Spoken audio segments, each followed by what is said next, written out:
La Normandie se découvre.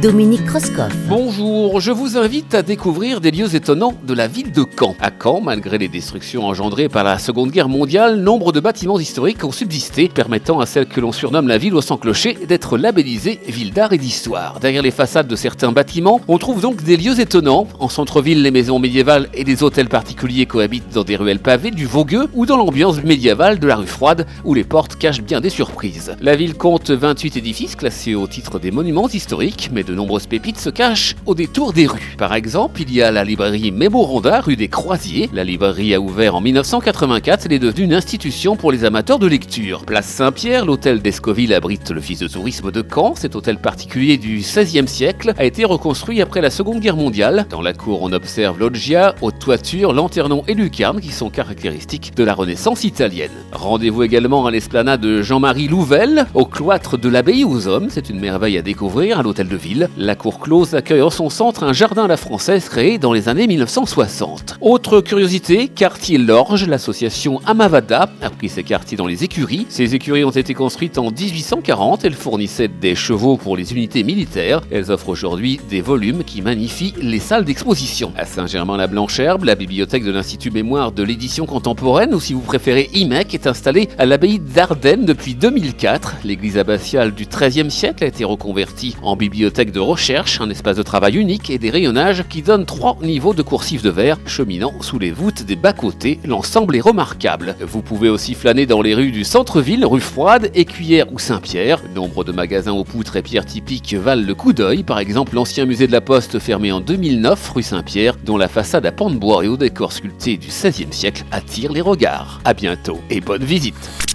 La Normandie se découvre à réécouter en podcast sur horizonnormandie.fr.